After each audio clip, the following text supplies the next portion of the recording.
Mesdames et messieurs, la vie ne ralentit pas pour votre douleur. Elle ne vous demande pas comment vous vous sentez ou si vous êtes prêt. Elle ne fera pas de pause pour votre cœur brisé, votre déception ou votre frustration. La vie vous frappera fort, vite et sans avertissement. On dirait une tempête qui vous assaille de toutes parts. Et dans cet instant, quand le vent hurle et que le ciel s'assombrit, vous avez une décision à prendre. Allez-vous laisser vos émotions prendre les rênes ou allez-vous tenir ferme sur ce que vous savez être vrai? Tout le monde veut gagner. Tout le monde aspire au succès, à un héritage, à la paix et à une force intérieure. Mais très peu sont prêts à faire le travail discret, invisible, qu'il faut réellement pour construire ces choses. Le genre de travail qui n'attire ni like ni applaudissements, qui n'apparaît pas sur votre CV. C'est le travail intérieur. C'est le travail de la discipline, de la concentration, de la résilience. C'est le travail de l'esprit. Parce qu'il y a une vérité à laquelle vous devez vous accrocher, vous ne vous élèverez qu'à la hauteur de la force de votre esprit. Vous ne pouvez gagner de manière constante que lorsque votre état d'esprit est plus puissant que vos émotions. Parlons de ce que cela signifie vraiment. Décomposons cela en quelque chose de concret. 5 vérités, 5 clés pour libérer le guerrier dans votre esprit. Vous ressentez de la colère?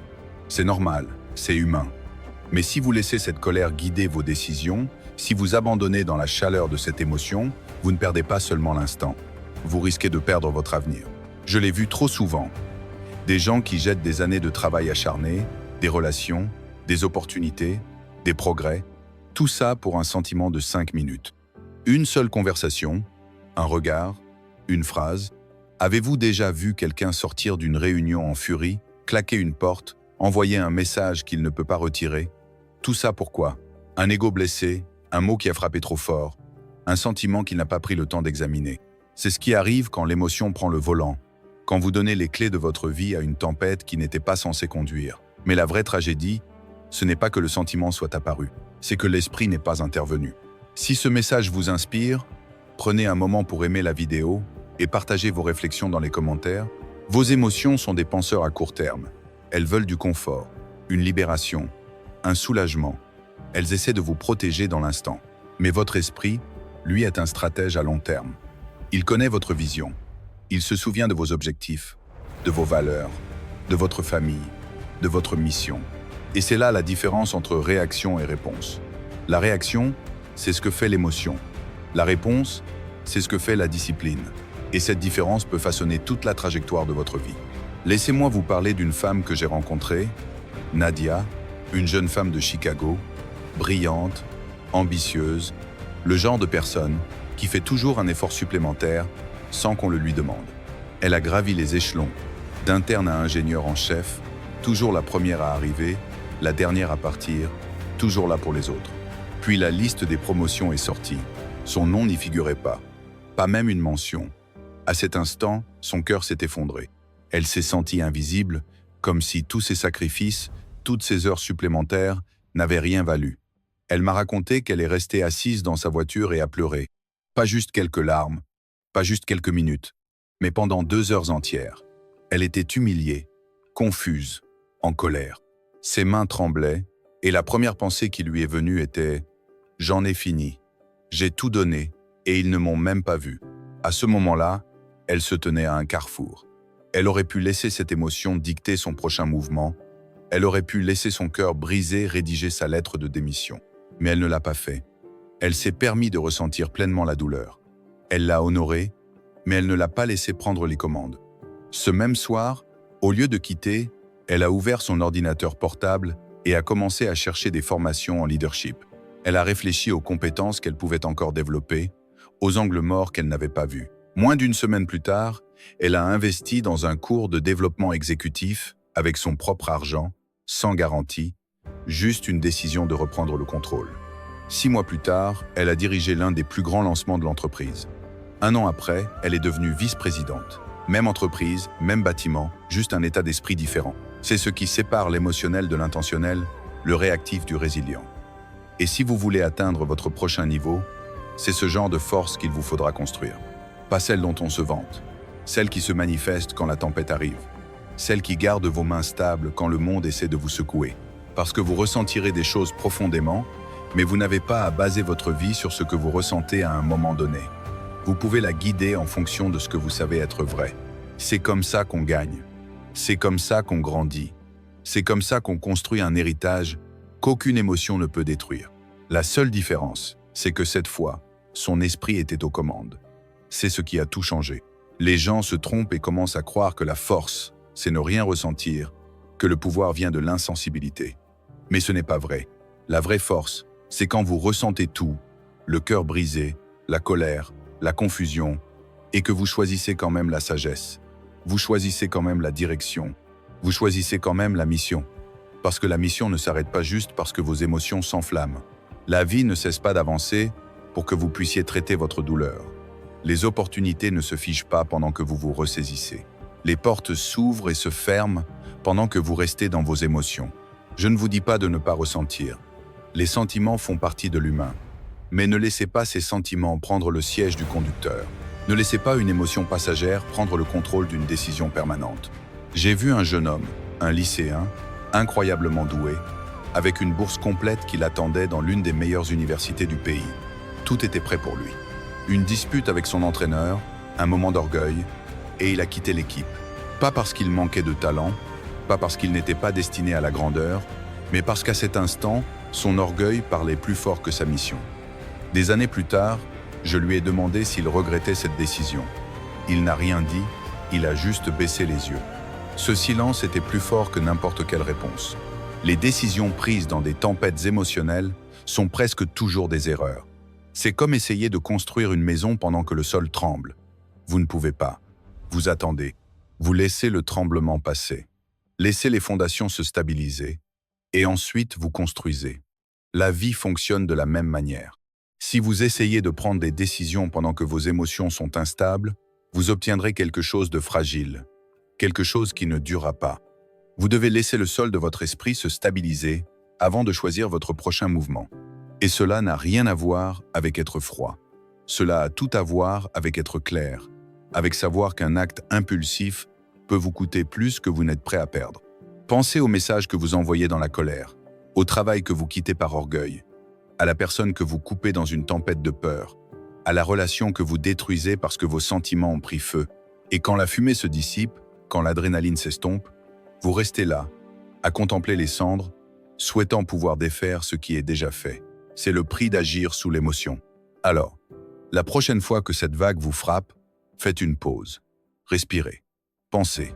Posez-vous une question, est-ce un moment ou est-ce une mission? Parce qu'un moment passera, mais une mission, si elle est honorée, vous portera en avant. Laissez votre esprit guider, et votre vie suivra dans la direction du but, pas de la douleur. Et soyons honnêtes, nous avons tous des matins où nous ne voulons pas nous lever, des jours où le poids semble insupportable. Vous ne voulez pas bouger, pas parler, pas affronter le monde. Votre esprit est brumeux, votre corps est lourd, et votre âme veut juste se cacher. C'est réel. Mais ceux qui se lèvent, ceux qui construisent quelque chose de durable, ne laissent pas ce sentiment gagner. Ils le font quand même. C'est la différence. La discipline est le pont entre l'intention et l'action. La motivation peut vous lancer, mais la motivation est peu fiable. Elle dépend de la météo. Elle aime le confort. Elle apparaît quand les choses sont faciles, quand l'énergie est haute, quand le soleil brille et que le chemin semble lisse. Mais la discipline, elle, se présente quand c'est difficile. La discipline sort du lit quand la couverture vous supplie de rester. La discipline répond à l'alarme à 5 heures du matin quand votre corps réclame plus de sommeil. Elle dit « Non, nous avons du travail à faire ». Elle coupe les distractions, réduit le bruit et se concentre sur ce qui doit être fait, pas sur ce qui fait du bien à l'instant. Et ne vous y trompez pas. Il ne s'agit pas de devenir froid ou mécanique. Il s'agit de posséder votre pouvoir. Il s'agit de choisir le respect de soi plutôt qu'un soulagement temporaire. Il s'agit de comprendre que la vie que vous voulez, la paix que vous désirez, l'héritage dont vous rêvez, tout cela dépend de ce que vous faites quand personne ne regarde. Pas quand les projecteurs sont sur vous, pas quand les récompenses sont immédiates, mais dans le silence, dans l'effort, dans les petits choix quotidiens. C'est là que la force se construit. C'est là que la grandeur se forme. Pas dans les moments d'applaudissement, mais dans les moments de répétition, en choisissant ce qui vous fait avancer plutôt que ce qui engourdit la douleur.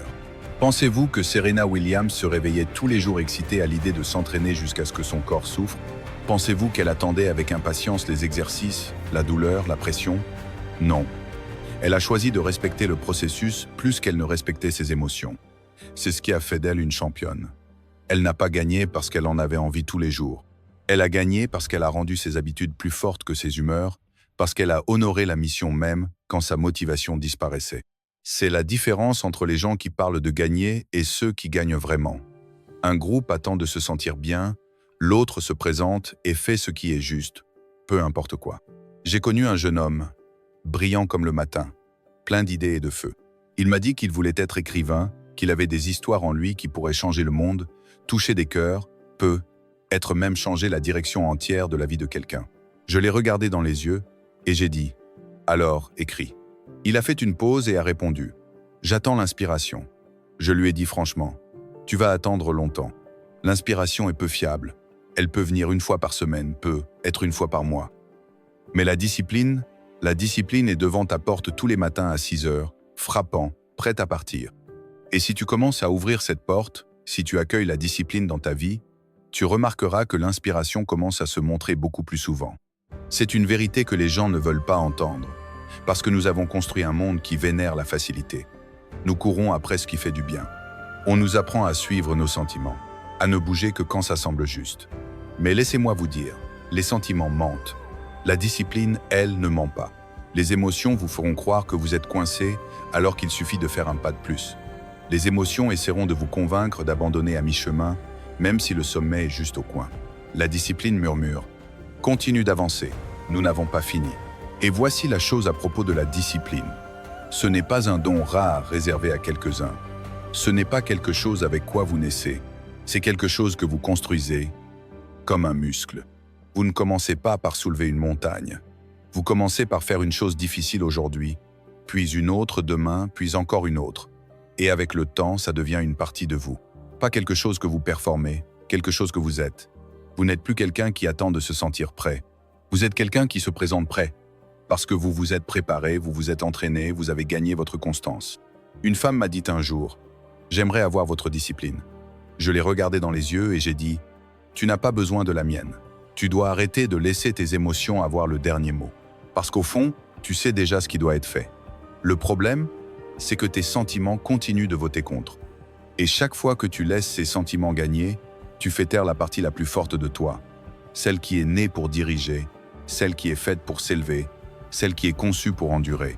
Alors, la prochaine fois que vous n'avez pas envie de le faire, quoi que ce soit, arrêtez-vous, respirez. Rappelez-vous que chaque grande vie, chaque héritage qui compte, a été construit par quelqu'un qui a fait ce qui devait être fait, même quand c'était la dernière chose qu'il voulait faire. Parce que le succès n'appartient pas aux émotionnels, il appartient aux disciplinés. La discipline est votre chemin à travers le chaos. C'est votre ancre dans la tempête. C'est la voix intérieure qui dit « Je n'en ai pas envie, mais je le fais quand même ». Vous pouvez avoir tout le talent du monde, être la personne la plus intelligente de la pièce, réussir tous les tests, mémoriser toutes les statistiques, citer tous les livres, mais si vous ne pouvez pas vous gérer, si vous ne pouvez pas gérer vos mots, vos réactions, votre ego, toute cette intelligence devient du bruit. Juste du bruit. Parce que si l'intelligence peut ouvrir la porte, l'intelligence émotionnelle est ce qui vous maintient dans la pièce. C'est la partie que les gens ne comprennent pas toujours. Vous ne vous élevez pas parce que vous en savez le plus. Vous vous élevez parce que vous vous connaissez le mieux. Vous avez maîtrisé vos émotions. Vous vous êtes entraîné à répondre au lieu de réagir. Je ne peux pas vous dire combien de brillants esprits j'ai vus être écartés. Pas parce qu'ils n'étaient pas intelligents, pas parce qu'ils n'avaient pas les qualifications, mais parce qu'ils ne pouvaient pas contrôler leur tempérament. Parce que chaque désaccord devenait une bataille. Parce que chaque retour devenait une attaque personnelle. Parce qu'ils ne pouvaient pas lire la pièce, sentir l'énergie, faire une pause assez longtemps pour écouter. Et au lieu d'apprendre, ils blâmaient tout le monde. Parlaient de l'injustice du système, de comment personne ne les comprenait. Mais la vérité était simple. Ils étaient des génies sans maîtrise de leurs émotions. Et c'est dangereux. C'est comme donner les clés d'une voiture de course à un tout petit. Le potentiel est là, mais le désastre aussi s'ils n'apprennent pas le contrôle. L'intelligence émotionnelle est une force discrète. C'est le genre de pouvoir qui n'a pas besoin d'élever la voix. Elle se manifeste quand la pression est forte, quand les enjeux sont réels, quand la foule observe, et elle vous garde centré. C'est la profonde respiration que vous prenez quand tout ce que vous voulez, c'est exploser. C'est le silence que vous choisissez quand quelqu'un essaie de vous entraîner dans la boue. C'est savoir tenir votre position sans faire de bruit. Ce n'est pas de la faiblesse, c'est de la maîtrise. Avez-vous déjà été en compagnie de quelqu'un qui semblait simplement ancré, quelqu'un qui n'avait rien à prouver, qui ne réagissait pas à chaque provocation, qui n'avait pas besoin d'avoir le dernier mot? Ils étaient là, calmes, pleinement présents, écoutants. Et quand ils parlaient enfin, tout le monde prêtait attention. Pas parce qu'ils étaient les plus bruyants, mais parce que leur présence avait du poids. Ce calme que vous ressentiez, cette immobilité dans leur énergie, ce n'était pas de la chance, c'était gagné. Cela venait de savoir qui ils sont, d'avoir appris à s'ancrer dans quelque chose de plus profond que l'ego. Ils ne laissaient pas le chaos autour d'eux décider de la paix en eux. Et c'est l'objectif. Si vous voulez être grand, si vous voulez construire quelque chose qui dure, alors ne courez pas après les sentiments. Construisez la discipline, maîtrisez vos émotions, respectez le processus et devenez le genre de personne qui se présente, quoi qu'il arrive. Parce que quand la discipline mène, la vie suit, à chaque fois. Laissez-moi ralentir et approfondir, parce que cette partie est importante. L'intelligence émotionnelle, ce n'est pas réprimer les émotions ou prétendre que vous ne ressentez rien. C'est savoir faire la différence entre ce qui vous appartient et ce qui ne vous appartient pas. Vous arrivez au travail et quelqu'un vous lance une attitude. Il est sec, froid, peu, être même impoli. Votre premier instinct pourrait être de riposter, de répondre à son énergie, de vous défendre. Mais l'intelligence émotionnelle vous rappelle que ce n'est pas à propos de vous. Cette attitude qu'il porte, cette énergie qu'il projette, elle lui appartient. Peut être qu'il a eu une mauvaise matinée. Peut être que quelque chose ne va pas chez lui. Peut être qu'il n'a pas encore appris à se gérer. Votre responsabilité n'est pas d'absorber son chaos, c'est de protéger votre paix. Et quand vous comprenez vraiment cela, quand vous arrêtez d'être une éponge pour les humeurs des autres, c'est là que votre vie commence à s'élever. Ce n'est pas juste une belle idée, c'est soutenu par des données. Harvard Business Review a mené une étude, pas des spéculations, pas une théorie, mais des chiffres concrets. Ils ont trouvé que 90% des meilleurs performeurs, pas des employés moyens, pas des travailleurs dans la moyenne, mais les meilleurs, les achievers constants, avaient une chose en commun, une haute intelligence émotionnelle. Ce n'était pas à propos du qui le plus élevé, ce n'était pas à propos de qui avait le CV le plus impressionnant. C'était à propos de la maîtrise émotionnelle. Ces gens pouvaient diriger sous pression, gérer les conflits avec grâce, rester composés quand tout autour d'eux s'effondrait. Pas parce qu'ils étaient sans émotion, mais parce qu'ils savaient faire une pause. Et dans cette pause, ils choisissaient leur réponse. Cette pause, ce moment d'immobilité avant de réagir, c'est là que vit le vrai pouvoir. J'ai connu un homme qui dirigeait une petite entreprise, rien d'énorme, mais c'était la sienne. Il l'avait construite de toutes pièces. Il a embauché un jeune, tout juste sorti de l'université, brillant, plein de potentiel, esprit vif, idées nouvelles. Ce jeune avait tout ce qu'on pouvait vouloir sur papier. Mais chaque fois que quelqu'un contestait ses idées, il s'emportait. Chaque fois qu'un client avait un problème, il le prenait personnellement. Les retours, il ne pouvait pas les accepter. Les critiques, il s'effondrait ou explosait. En 6 mois, il était parti. Pas parce qu'il n'était pas intelligent, il avait tout le talent du monde, mais il ne savait pas gérer les gens. Il ne savait pas gérer son ego. Et c'est là la différence. Félicitations à tous ceux qui ont suivi la vidéo jusqu'ici. Votre engagement montre votre détermination. Abonnez-vous maintenant pour ne rien manquer de ce parcours vers la résilience et la croissance. Votre talent peut ouvrir la porte, mais si vos émotions ne sont pas maîtrisées, cette même porte se refermera derrière vous, et vite. La vraie force, celle qui construit des entreprises, des familles, des mariages, des communautés, cette force vient de la clarté émotionnelle. Ce n'est pas à propos de la perfection, c'est à propos de la présence. C'est être tellement conscient de ce que vous ressentez que vous ne laissez plus cela contrôler vos décisions. Avez-vous déjà été dans une conversation où l'autre personne n'écoute clairement pas? Elle attend juste son tour pour parler, les yeux agités, le corps tendu. Ce n'est pas de l'intelligence émotionnelle, c'est de l'insécurité déguisée en urgence. La vraie intelligence écoute.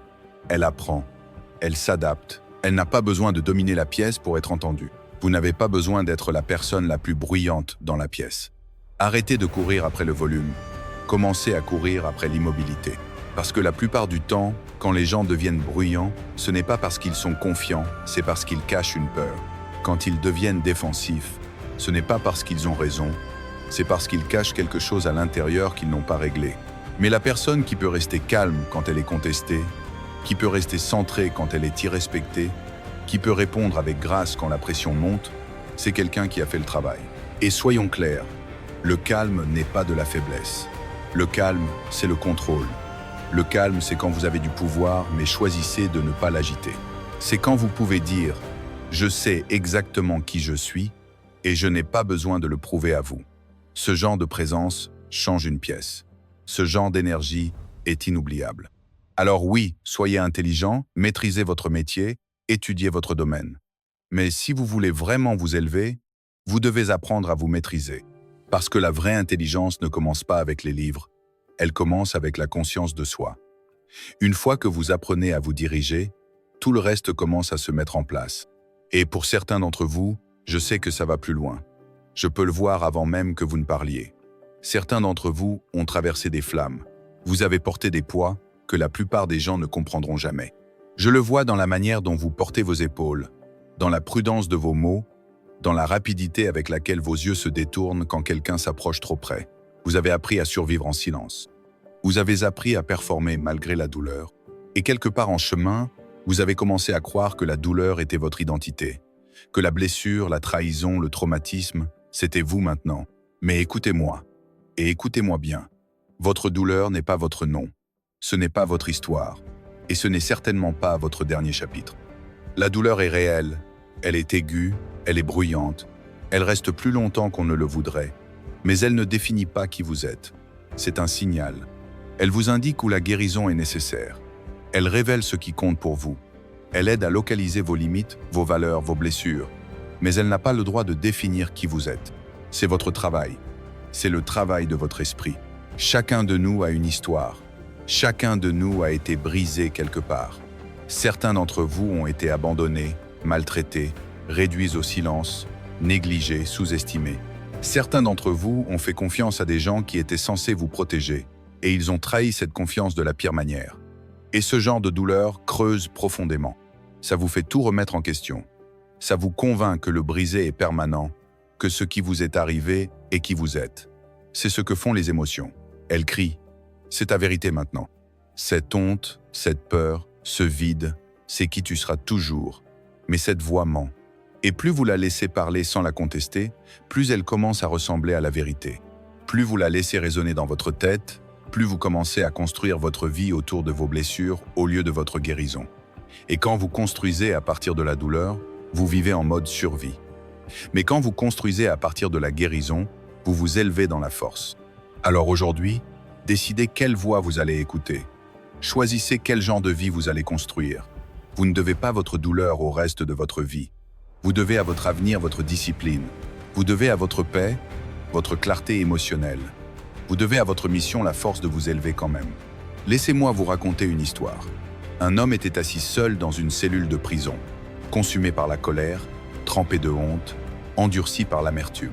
Il était perdu, sans direction claire, sans but. Juste un long chemin de douleur qui s'était tordu en mauvais choix et chemin brisé. Mais quelque chose a changé. Il a pris un livre, puis un autre, et encore un autre. Et ce qui s'est passé ensuite n'était pas un miracle tombé du ciel. Ce n'était pas de la chance ou de la magie. C'était de la discipline. C'était son esprit qui intervenait pour réparer les dégâts que l'émotion avait laissés derrière. Cet homme était Malcolm X. Il n'a pas effacé sa douleur, il l'a transformée. Il n'a pas fui le feu qui l'avait brûlé. Il a appris à marcher à travers, la tête haute, les yeux clairs. Il n'a pas laissé les cicatrices le définir, il les a laissés façonner une mission qui a changé le monde. C'est ce qui se passe quand votre esprit prend les commandes. Parce que quand les émotions dirigent le spectacle, vous restez en mode survie. Vous construisez des murs pour protéger, pas des ponts pour connecter. Vous réagissez sans réfléchir. Vous vous emportez au lieu de répondre. Vous vous accrochez à la douleur parce qu'elle est familière, parce qu'elle est restée avec vous plus longtemps que la guérison. Mais le mode survie n'est pas la vie, c'est une cage. Et le verrou n'est pas à l'extérieur de vous, il est dans votre esprit. Le moment où vous décidez que vous êtes plus que ce qui vous est arrivé, c'est là que les choses commencent à changer. C'est là que vous reprenez votre pouvoir. Avez-vous déjà rencontré quelqu'un qui a vraiment traversé des épreuves et pourtant, il n'est pas aimé? Il est sage. Il n'est pas en colère. Il est calme. Ça ne vient pas facilement. Ça n'arrive pas parce que la douleur a disparu. Ça arrive parce qu'ils ont fait un choix, une décision de dire « Oui, Ça m'a fait mal, mais ce n'est pas qui je suis. C'est une partie de ce que j'ai traversé, mais je suis toujours debout. Ce n'est pas de la faiblesse, c'est du leadership de soi. C'est ce que signifie être fort. Et ne pensez pas une seconde que la force signifie ignorer la douleur. Ce n'est pas comme ça que ça fonctionne. La vraie force dit « je la ressens, je la reconnais, je ne prétends pas que ça n'est pas arrivé ». Vous dites « oui, ça a brisé quelque chose en moi, oui, ça a fait profondément mal ». Mais ensuite, vous faites quelque chose d'audacieux. Vous vous levez quand même. Vous continuez à marcher. Vous vous présentez à la vie même quand vous saignez à l'intérieur. Vous construisez avec des mains tremblantes. Vous avancez avec un cœur qui tremble. Et ce n'est pas faux. C'est du vrai courage. C'est ce à quoi ressemble votre esprit et non votre émotion, écrivant la prochaine page de votre vie. Il y a un mensonge qui circule, disant que prétendre que tout va bien est de la force. Mais la force n'est pas prétendre. La force, c'est la vérité. La force dit « Je ne vais pas bien en ce moment, mais je suis toujours là. Je suis fatigué, mais je crois toujours qu'il y a plus devant moi. » Et il y en a. Il y a une vie au-delà de la douleur, au-delà du traumatisme, au-delà des déceptions. Mais vous ne la verrez que lorsque vous arrêterez de laisser la douleur être l'auteur de votre histoire.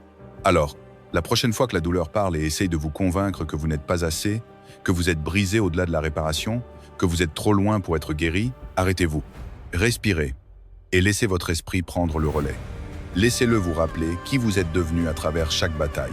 Laissez-le se souvenir des nuits où vous n'avez pas abandonné, des jours où vous avez continué, des revers que vous avez endurés et surmontés. Ce n'est pas de l'échec, c'est de la résilience. Vous n'êtes pas la douleur, vous êtes celui qui a vécu à travers elle. C'est votre identité, pas la blessure, mais le guerrier. Les émotions murmureront toujours. Elles essaieront de vous dissuader de votre propre croissance. Elles diront « Prends ça cool, ralentis, abandonne maintenant, tu trouveras une solution plus tard ». Elles vous tenteront avec du confort et un soulagement rapide. Elles vivent dans une pensée de 5 minutes. Elles veulent ce qui fait du bien maintenant. Mais votre esprit discipliné, concentré, guidé par un but, pense en années. Il joue pour l'héritage, pas pour les moments. Et l'héritage ne se construit pas dans le confort. L'héritage se construit dans les moments difficiles, les choix que personne ne voit, les fois où il n'y a pas d'applaudissements, pas de louanges, pas de public. Juste vous, faisant ce qui doit être fait. Je me souviens d'avoir regardé un maçon par un matin gris et froid. La pluie tombait doucement, mais régulièrement. Ses mains étaient rugueuses, son visage marqué, mais il était là, posant brique après brique, sans hâte, sans plainte, juste un travail constant. Je lui ai demandé « Pourquoi ne pas attendre que la pluie s'arrête ?» Il a levé les yeux et a dit « Parce que la maison se fiche de la météo. Elle se soucie seulement que je continue à construire. » Et ça m'a frappé profondément. Parce que la vie est comme ça. Votre avenir est comme ça. Votre héritage est comme ça. Il se fiche si vous êtes fatigué, triste, effrayé ou tenté d'arrêter. Il se souvient seulement si vous avez continué à vous présenter, si vous avez continué à poser des briques. Alors, quoi que vous traversiez, quelle que soit la tempête que vous affrontez, souvenez-vous de ceci. Ne cessez pas de construire. Ne cessez pas d'avancer. Laissez vos émotions être présentes, mais laissez votre esprit guider le chemin. C'est comme ça que les héritages se construisent. C'est comme ça que les vies changent. Un choix à la fois, une brique à la fois, un jour à la fois. Maintenant, soyons clairs. Les émotions comptent. Absolument. Elles nous donnent de la profondeur. Elles nous connectent les uns aux autres. Elles ouvrent la porte à la compassion, à l'empathie, à l'humanité. Elles apportent de la couleur au noir et blanc de la logique. Mais elles ne sont pas la fondation sur laquelle vous construisez votre vie. Parce que les émotions changent. Elles montent et descendent comme des marées. Un mot inattendu, un moment difficile, une mauvaise journée, et soudain, vous êtes prêt à abandonner tout ce pourquoi vous avez travaillé. Vous êtes prêt à brûler vos progrès parce que le sentiment a changé. C'est pourquoi votre esprit doit guider. Parce que pendant que vos sentiments réagissent à l'instant, votre esprit pense à l'avenir. Et la vérité, c'est que vos sentiments se fichent de votre avenir, mais votre esprit, lui, s'en soucie. Vos sentiments murmureront « Sèche la salle de sport, tu es fatigué, tu mérites du repos. » Mais votre esprit vous rappellera « Tu as fait une promesse, tiens-la. Pas pour aujourd'hui, mais pour qui tu deviens. » Vos sentiments diront « Ignore cet appel, tu es encore en colère. » Mais votre esprit dira « Fais la paix, dis ce qui doit être dit tant que tu en as l'occasion. » Vos émotions crieront « Achète-le maintenant, tu le mérites. » Mais votre esprit dira « Économise, investis.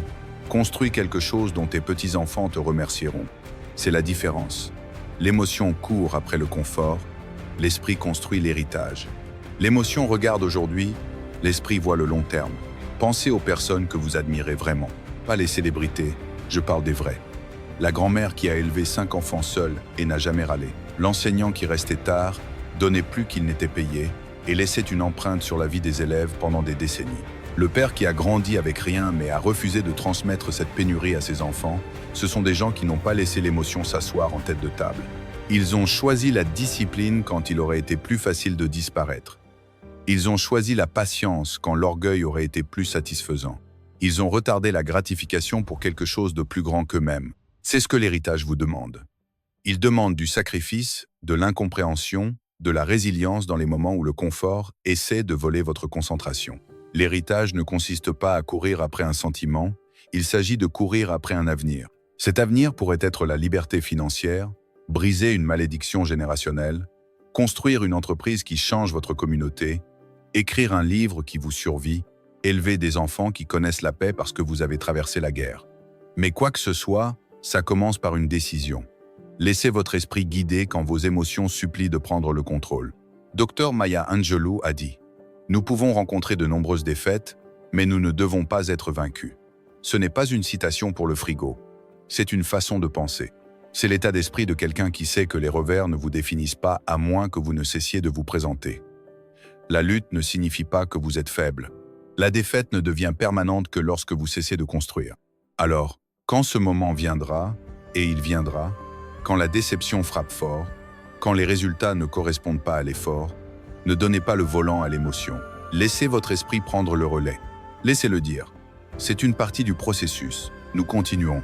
Brique après brique, jour après jour, pas de raccourci, pas d'effondrement. Parce que ce que vous construisez est plus qu'un nom. Vous construisez une norme. Vous construisez du caractère. Vous ne courez pas après les applaudissements. Vous créez un impact. Et quand votre temps ici se terminera, les gens ne se souviendront pas de chaque émotion que vous avez ressentie. Ils se souviendront de ce pourquoi vous vous êtes battu. Ils se souviendront de ce que vous avez construit. C'est l'héritage. Et il commence dans votre esprit. Alors, laissez-moi vous laisser avec cette vérité. Et je veux qu'elle s'enracine profondément. Vous n'êtes pas votre peur. Laissez-moi le redire. Pas pour vos oreilles, mais pour votre esprit. Vous n'êtes pas votre peur. Ce tremblement dans vos mains, cette voix dans votre tête qui murmure « Et si j'échoue ? Et s'il rit ? Et si je ne suis pas assez ?» Ce n'est pas votre vérité, c'est la peur qui essaye de conduire la voiture. Et la peur est réelle, oui, elle l'est.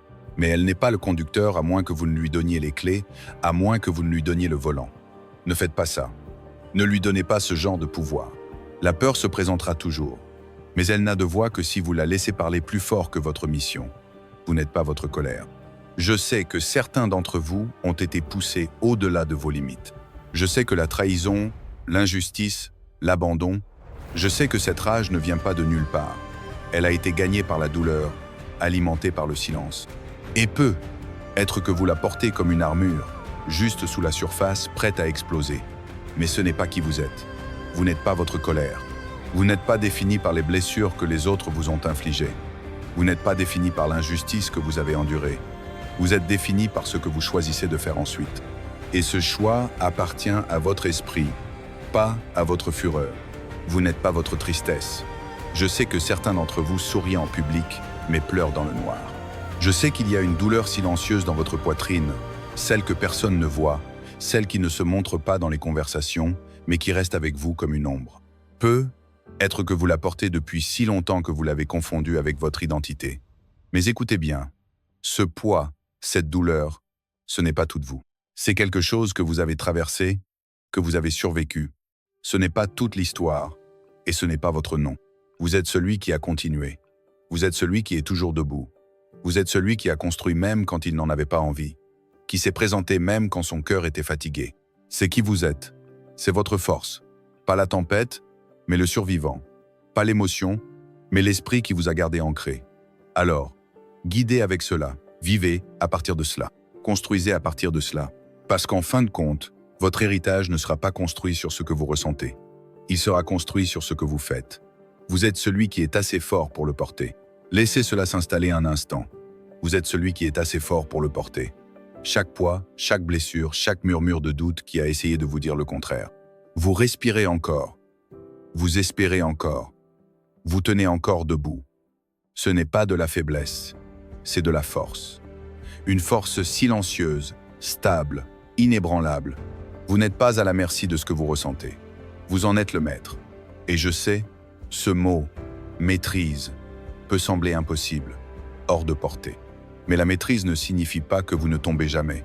Cela signifie que vous ressentez pleinement et que vous choisissez avec puissance. Cela signifie que quand la peur vous dit de fuir, vous avancez quand même. Quand la colère exige la vengeance, vous choisissez la paix à la place. Quand la tristesse essaie de fermer vos yeux, vous levez quand même la tête et cherchez la lumière. La maîtrise n'efface pas l'émotion, elle la guide. Elle laisse l'esprit prendre le volant et le cœur voyager à côté. Pas aux commandes, mais pas réduit au silence non plus. Entraînez votre esprit, et je ne parle pas de motivation sur une affiche ou d'une phrase inspirante. Je parle de jour après jour, comme un guerrier se préparant à la guerre, comme un athlète affûtant son tranchant, comme quelqu'un qui comprend que la bataille n'est pas là dehors, elle est à l'intérieur, parce que l'émotion viendra pour vous, elle le fait toujours. Elle portera le visage de l'épuisement, le poids du doute, l'attraction de la tentation, la piqûre des vieilles blessures. Vous ne lui échapperez pas, mais vous pouvez être prêt. Vous pouvez entraîner votre esprit à se tenir droit et à dire « Pas aujourd'hui. Je te vois, je te ressens, mais tu ne conduis pas. » Et quand ce moment viendra, et il viendra, quand la tempête arrivera, que votre pouls s'accélérera, que votre corps deviendra lourd, et que la voix intérieure dira « Abandonne, c'est trop », c'est là que vous regardez l'émotion droit dans les yeux et que vous dites « Tu ne me contrôles pas. Je ne suis pas ici pour le confort, je suis ici pour une mission. Je suis en mission. » Parce que cette vie ne se mesure pas à comment vous vous sentez quand les choses sont faciles. Elle se mesure à comment vous avancez quand tout s'écroule. N'importe qui peut sourire au soleil, mais ce sont ceux qui se présentent dans la tempête, qui se tiennent droit sous la pluie, qui plantent leurs pieds quand le sol tremble. C'est là que naissent les champions. C'est là que naît l'héritage. Pas dans les applaudissements, pas dans la facilité, mais dans les moments que personne ne voit. Les moments où il n'y a que vous, votre douleur et votre décision. Vous ne gagnez pas en étant guidé par l'émotion. Vous ne gagnez pas en laissant chaque sentiment façonner votre avenir. Vous ne gagnez pas en courant après le confort ou en donnant une place à vos impulsions à la table. Vous gagnez quand votre esprit devient votre général, quand il veille sur vos choix, quand vous pouvez faire une pause au milieu du chaos et entendre encore cette voix de clarté murmurer « Continue ». Quand vos pensées sont plus fortes que vos doutes, quand vos principes sont plus fermes que vos sentiments, quand votre vision parle plus fort que vos envies, vous gagnez. Quand la discipline devient votre armure, quand vous vous présentez parce que vous avez dit que vous le feriez, pas parce que vous en avez envie, quand vous allez à la salle, assister à la réunion, respecter le processus même, quand chaque partie de vous supplie de vous reposer, vous gagnez. Quand la constance dépasse vos excuses, quand l'intégrité devient plus forte que l'émotion, c'est comme ça que vous traversez le feu sans vous brûler. C'est comme ça que vous survivez à la tempête et continuez à construire à travers le vent. Vous gagnez quand la vision devient votre boussole, quand vous cessez de prendre des décisions basées sur ce que vous ressentez et commencez à les prendre en fonction de là où vous allez. Quand vos rêves vous tirent en avant plus fort que le drame qui essaie de vous retenir. Quand la mission devient votre régulateur de rythme, quand l'avenir que vous poursuivez devient plus important que le passé qui a essayé de vous briser. C'est là que tout change. C'est seulement alors que vous gagnez vraiment. Pas parce que vous n'avez jamais pleuré, pas parce que vous n'avez jamais eu peur, mais parce que quand votre cœur devenait lourd, votre esprit restait ferme. Parce que quand le monde essayait de brouiller votre vision, vous la teniez stable. Parce que quand le confort appelait, vous avez quand même choisi la croissance. Et quand le soulagement était à portée de main, vous avez quand même choisi l'héritage. Et ce genre de victoire, personne ne peut vous l'enlever. Alors, où que vous soyez dans votre voyage, quel que soit le poids que vous portez, souvenez-vous de ceci. Votre force n'est pas dans la force avec laquelle vous criez ou dans la perfection de votre performance. Elle est dans vos décisions discrètes, celles que personne ne voit, celles que vous prenez quand vous êtes fatigué, blessé, invisible, mais que vous choisissez quand même de vous élever. Laissez votre esprit guider. Laissez votre mission vous ancrer. Continuez à construire. Continuez à vous présenter. Continuez à devenir. Parce que la vie que vous voulez, l'héritage dont vous rêvez, ne se construit pas dans les moments de facilité. Il se construit dans les moments où vous refusez d'abandonner.